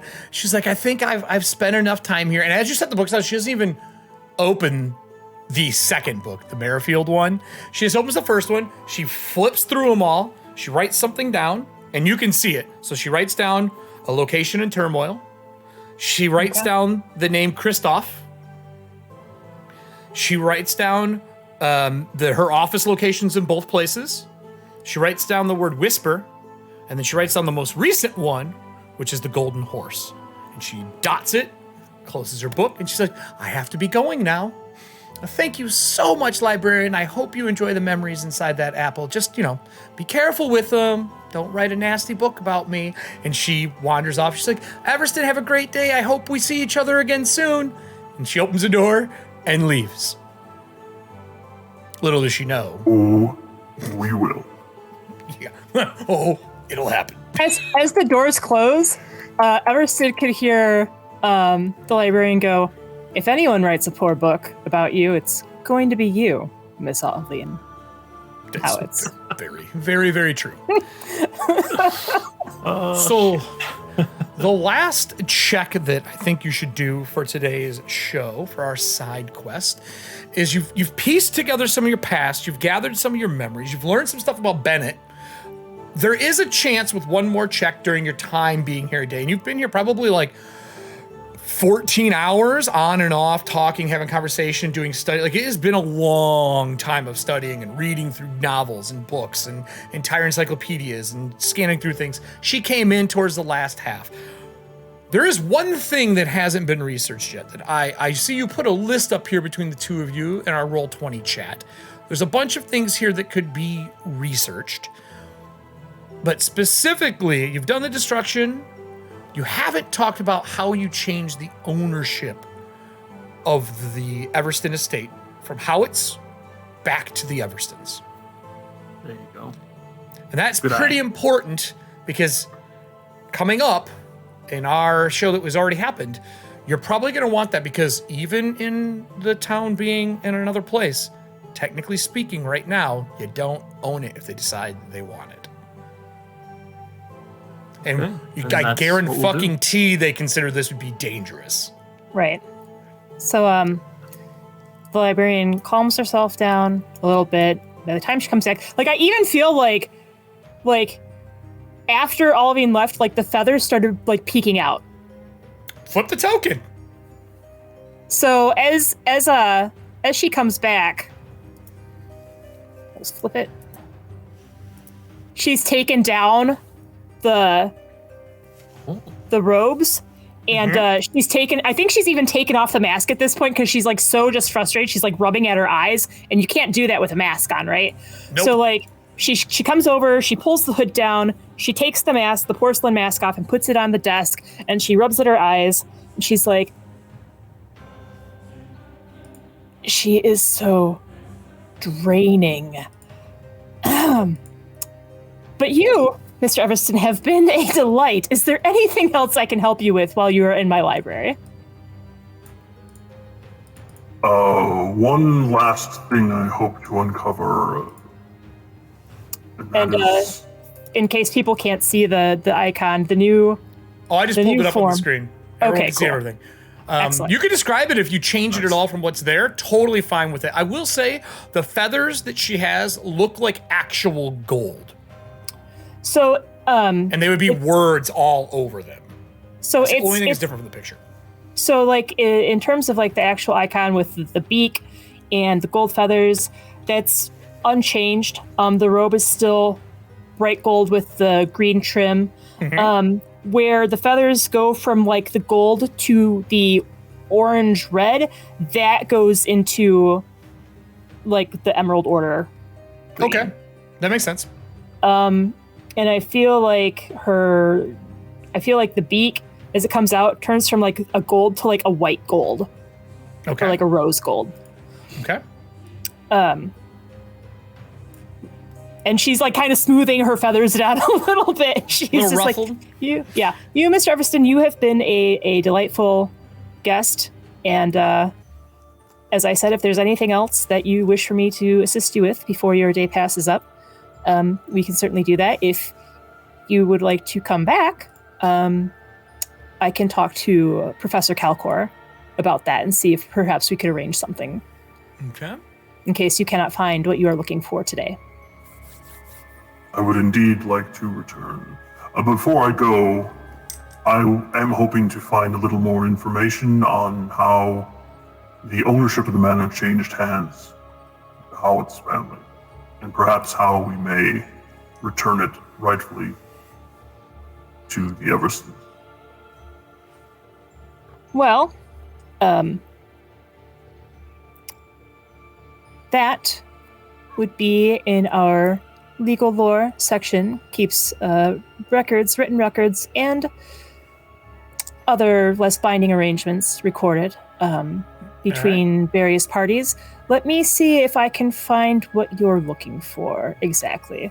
I want to help library make lore. sure. Right. I want to help make sure that you can get this information because I have a feeling that it's very timely for you. All right. That's a 30. A 30? Wow. Yeah. So as you are doing it, get a critical roll. You know that anything that's legal lore sets in another plane, and you pull the library stuff here. Just because obviously for the amount of stuff you have, the space can't There's hold it all. no way. this is And you all fitting in wave here. away some of them, and words scatter out, and you call in the legal of New Bolivar. And it is long, tall wooden filing cabinets that like cycle through the floor, and you pull through until you get to the Howitz Everston merger. When they were married, they merged all estates. Fortunately, Loretta, being blind love, missed part of the legal lore pieces in here, and everything was signed over to Howitz in death. With that said, Everston, unfortunately, I need a legal lore check from you. Bennett will try to help. Oh, Bennett got a 20. Bennett assists I you didn't, with. I didn't get a 20, but I assisted. All right. So you got your +7 from the library and +2 from Bennett.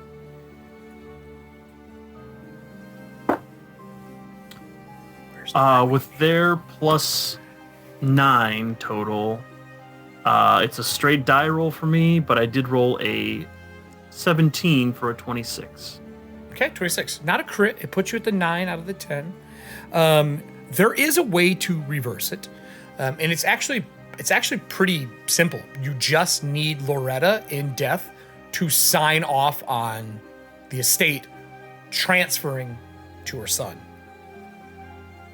That's it. It's all that has to be done. But you have to prove that you are Horace Everston in spirit, not in body, because you're dead. Okay.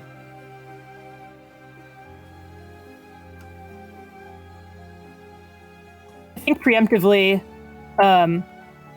Vanya will say, do you wish to look for any books or papers that could help you in proving that you are who you say you are? If that information is here, yes, that would be quite helpful. So I guess I'm going to look for birth and death records within the library. Okay. Give me a roll. And I feel like part of this is like her sticking it to the Emerald Order just a little bit because of Howitz and letting her run the show in my I will library. tell you, the Emerald Order doesn't like it either. Well, They just haven't found a way to make enough money to be able to do the stuff they do. that is a 32. Okay, that's a crit for you. You immediately, like in your current form, wander over, pull some other shelves out of the way over on the right-hand side. These are memory vaults. When you open the glass, there are small little single typeset pieces, like you would put in a typewriter, and ink next to them. And if you stamp with them, it pulls up the birth and death records of any person. I had a feeling we would get to this at some point. And as you stamp the E in and pull up the Everston records on paper, you can slide it across and spell it his name with all of the letters, and you hand it to him, and it will pull up the birth and death records. Now, there's only one complication with this. Technically, things can't leave the library. You would be breaking library law.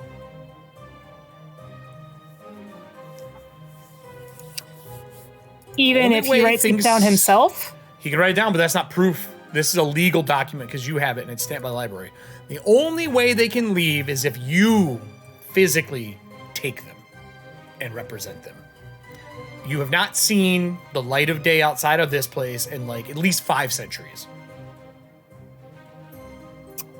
How much is it really a personal investment for you? Can I give him like a stamped affidavit? Nothing is allowed to leave the library in somebody else's hands, period. His own notes can. But you can't stamp anything, nothing like that. It has to be his writing, his stuff. Nothing can leave. It's to keep memory safe. It's 100% just that. Right.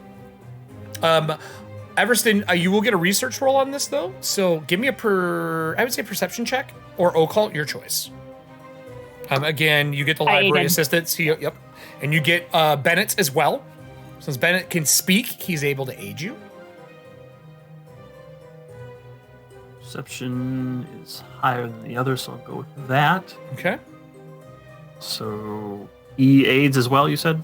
Yep, he does aid. He gives you 2. So that's giving me a total bonus of plus 22. Holy shit. And I rolled a 16 for a 38. So you crit again, putting you at 11 for the last piece of it. As you're looking through it, the death does say died on the airship. My question to you is, what is the name of that prototype airship? Do you know? I never named it. I have a name for it. Let's have it. Diplomatic Hydra. Oh, that's so what? Oh man. It makes sense if your family worshipped keepers, though. Yep. Yeah. Which means you know where that is. And the camera would cut to like the Diplomatic Hydra and the crew on it, and like someone downstairs, and like carved on one of the posts inside of it is height markers, and it just has the different Everston kid names on them.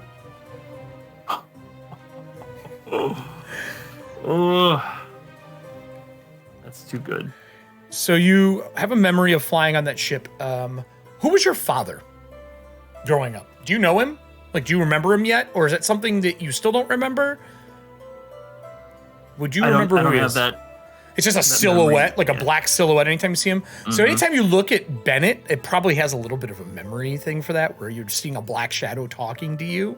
And when that said, Bennett goes, I remember that ship.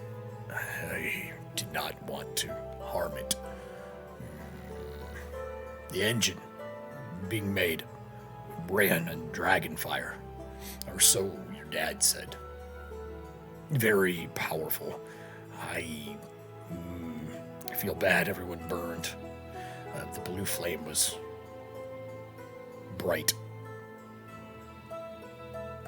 With that, it shows that place burning, and also in the basement, you'll remember when the Everston estate went up, that bluish-green flame in the place from them storing dragon's fire there and testing it and doing all the things, and it's part of the catastrophe that happened 20-something years later that actually finally put the Everston place to rest.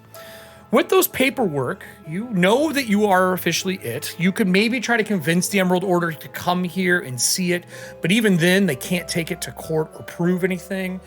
You could go to a high up and try to get them to sign it. So your options come down to her either leaving with it, going to the Emerald Order and going, here, representing, or you convincing the Emerald Order to come here and convincing them while they are on site. So that is the two choices that will be evident here. Is there any other little things you want to do while you're here before we close out today and we do a quick 5-minute closing scene at the other city? I don't think I have anything else. That covered all of the bases for the reason for the visit.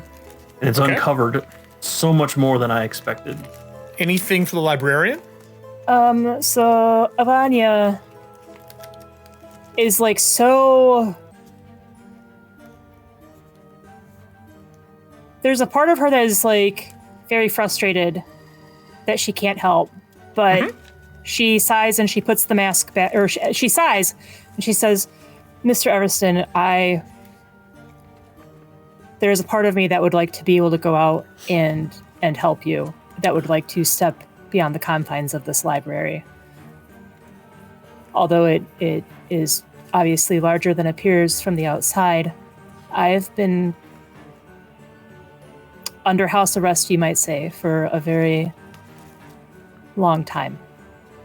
And if I step out, that may put both my existence and the existence of the Emerald Order at risk, because they're housing me." Bennett looks to her and goes, "Why?" You don't have to say. I mean, that's totally up to you. Before the Sundering, well, perhaps your family would have been better off if they had worshipped me instead.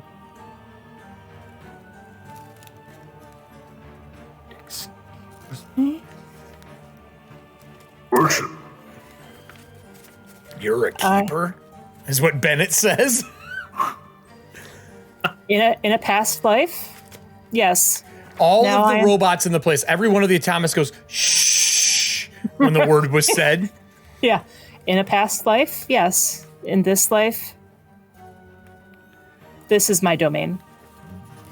Why wouldn't you want to come out? You should. Have you seen the persecution?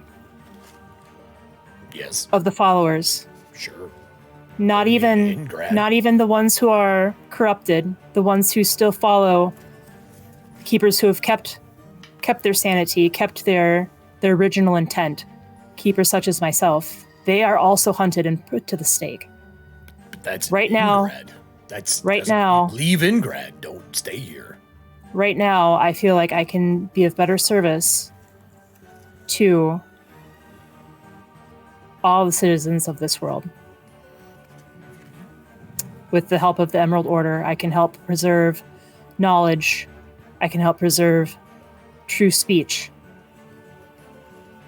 But Everston needs your help. You should help. It's what a librarian does. But what she does here is far more important than land disputes. Is it? We could find another way, Bennett. You'll have to. If you can convince them to come here, Mr. Everston, I will vouch for you. I will stamp whatever needs to be stamped. I will dot my I's, cross my T's. If you come back with knowledge that this is far beyond political posturing and, as Mr. Bennett has said, land disputes, I would consider coming out. I know that what you have researched is tied to some people I haven't seen in a fairly long time by human standards. So. Bennett goes, your call, Everston, but I say we ask her to come with us. I mean, imagine a keeper. And like as she like has that conversation with Everston, that's when she smooths down the feathers again, puts the mask back on, Sure. pulls the hood back up. All right. Everston, do you leave or do you try to convince her to come along? Bennett's going to do whatever you ask. I mean, he's already kind of showed his faux pas today.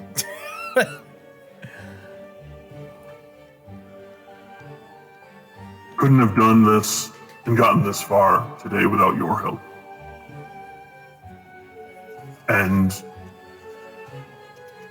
I know leaving would be dangerous. It is up to you. I would rather you stay safe than risk everything for me. So not So doing I a will diplomacy? try to, Okay. Go ahead, sorry. no, I will try to bring them here to get your word out and to prove who owns the manor. If it helps, I will approve a second visitor pass for you. You can your definitely do entourage. that. You can definitely just sign a pass and give it to him because you can take, because he brought a pass in, you can stamp that for a second day pass. That is allowed. So this is what I can offer for now. I wish I could do more, but All right. this is, You've done so much already. Thank you. and I go and I stamp his day pass to come back at a later date to be redeemed. Okay. Sounds good. So you grab the stuff. I'm assuming Everston heads out the door. When you do, all of the memories that you've studied and made successful checks on, you remember. Anything like outside of that or things that you might have glanced at that were not specific things you asked the librarian for, you'll lose those thoughts.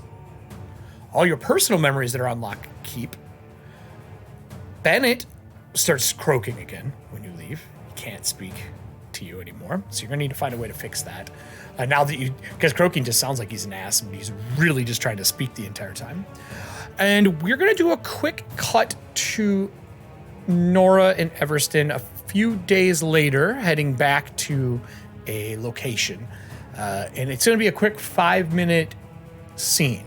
And I'm gonna set us up for that real quick here.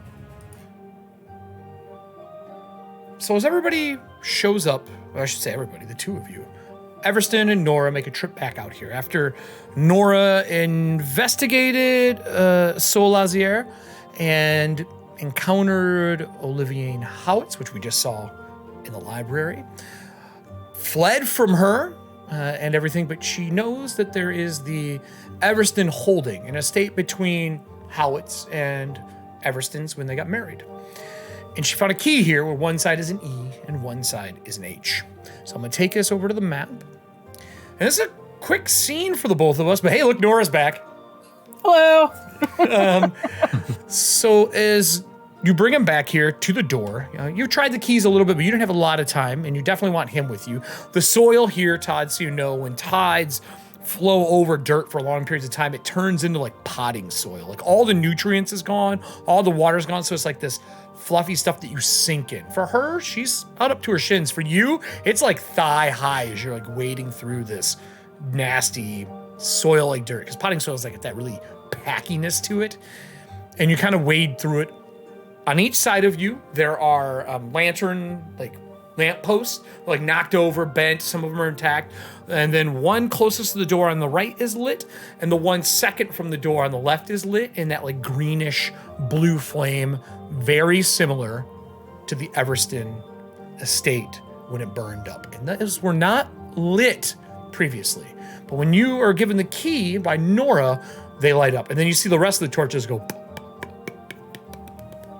They all light up. And then you hear a of fire somewhere inside the building. And then smoke starts coming out of a chimney on the north side, directly ahead of you. And the key is warm, almost like a boiling pot. Like you can touch it, but it's warm to the touch. Is this key warm? I can't tell. Yeah. Well, yeah, you're like, is this warm? You're like touching her with it. Is this warm? This building is not made totally for atomists, because when this was originally made, they weren't as prominent as they are now. But you can fit into the main threshold because the door's intact, but it's like crooked. The house is like half sunk into this nasty potting soil, like dirt. When you walk near the door, the key starts to hum and it starts to drip like water. And like I said before in our last episode, it's like water that hits like rubbing alcohol and ignites in a blue flame. And it's kind of dripping off the key as you get closer to the door. And you start to hear distinct voices, but Nora doesn't hear them. So what I would say to him as we're going up there, I'd be like, so I came in through the cracked wall that I showed you, and that led me to the painting room with the paintings of right here. Lady Everston, and then the other room that had boxes similar to what was in the cargo holding area that we found at the Manor in Merrifield. I'm glad you're with me, because when I was here, there were ghosts roaming around and I had to hide from them. Mm-hmm. And that's kind of what I say, like, and so I'm kind of like looking out for things, but I'm not hearing them, but that's kind of like... The tides are low, there are spirits in the area, but wherever Everston is, they don't seem to go near him. Okay. I do believe I hear something in there. And I don't know if it's the effects of the key or the estate. The holding.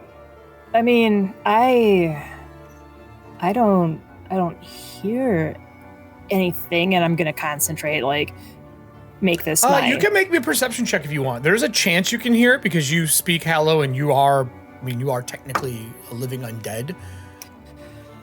Nora, you can feel 18. free to bring 3 hero points for Nora if you want, for this small scene. I mean, yeah, but I don't know if I want to. I'm hoping I don't have to use them in the next 5 minutes. I think that for this, it makes sense that she doesn't hear them. Okay. Like, she's already got her own problems. Right. I only got an 18. So does Everston walk forward and open the door? Yes. So when you open the door, there is a strong wind that blows from behind the two of you into the building. The fire is in a fireplace directly across from you when you walk in. It explodes in blue flame, and then a man and woman step out of the fire. One of them looks like the non-aggressive, non-hostile Loretta. And the other one is a man who is very astute, stands proper. He has a cane that looks exactly like Everston's carvings on his legs, which, unless you knew what that was, it just looks like the cane itself. And he's standing there. And he looks to her and goes, "Is this our son?" And she goes, "Yes, it is. It's taken him a long time to finally find us, but yes, it's him." And he's astute and stands well, but it's still a black shadow for you, Everston.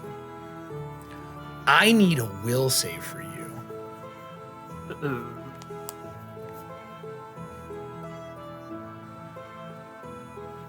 One of my better saves.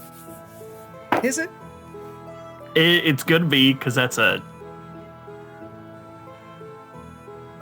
It's 32. A what? 32? Okay, I thought 32. he froze. I was like, oh shit. I did freeze because I had to do math in my head. So 32. He slowly starts to come into perspective. What does your father look like? Do you know? Do you know his name even? I don't. I kind of left it up to the story and how it would progress That's as awesome, we played. So because his name is Nora, blank slate. which is the same name of the spirit bound to the Gravelighter's lantern. Oh, that's nice. When he says, he's like, "Well, then I guess it's time for our son to take the rite of passage." And she goes, "I think he's ready." Says he, he is a walking soul furnace. She's like, yeah, things went according to plan. Bennett, I'm sorry that you end up killing your friend. I know you can hear us. And the shadow kind of slides aside between like you and Nora. And Croak, says something. He's like, I know you made a mistake, but mistakes happen. Son, you were never meant to be killed. You're actually supposed to be on that site so that when the ship went down, we could transfer funds and stop working on ships. We have found something new. We knew that the world was coming to a bad place. And we have been studying and working with a group to build this. And he holds up a ghostly image of the same lantern you saw in episode 12. Oh. The Gravelighters are a group that we really see as a must in the upcoming years, and we were right. We're both spirits, and we have no home to go to, but we noticed it right after the crash, that spirits were getting more and more malicious. And before that, before any of the tides, there were rumors that Purgatory was in an uprising. And, well, there's a lot to explain, but it'd be easier if we just, show you. And with that, they walk forward, her and Nero. They walk forward and they go to put their hands on your chest. Do you let him or don't you? I do. This is fascinating. Awesome. We'll talk about it in episode 13. So they both put their hands on your chest. There's a flash of blue flame. Nora sees it. Nora wakes up at her office. Everston, you wake up outside of her office, like on the park bench across from her office. Your eyes are like a rich blue-green now, instead of being the normal green that your furnace burns. And underneath the panel, you can feel like a warmth. And there is the branded E, and then the branded N and the branded L on each side underneath your armor plates, right above the doll image. And the other one is above another etching that is in there for, let me make sure I have the right name, for Bennett as well. And then you see other names slowly start appearing under the armor plates, random names of the 200 that died on the ship. And we're going to cut it there. So thank you, everybody, for joining for the new side quest. This is all in preparation for season 2 and for the season finale. Join us March 2nd at 7:10 for the pre-show and at 7:30 for the live show. Get your Stream Loot cards ready. We're actually getting low on hero points for everybody but Everston. I'm gonna have to buy some cards to get my hero points back up. And we got some new ways that hero points are going to be able to be used, but even more so, the new community challenge is going to start for this last episode, and I'm pretty excited to announce what it's going to be. So join us then. I hope you enjoy Side Quest. This is the last one for the season, but we have something special that will be happening in March, so stay tuned and join us March 2nd. Thanks, everybody. Thanks, everyone. This has been great. Look up. Thank you for watching this episode of Side Quest. I can't wait for March 2nd for our season finale. Join us, get your Stream Loot cards ready, and remember, the tides will find you.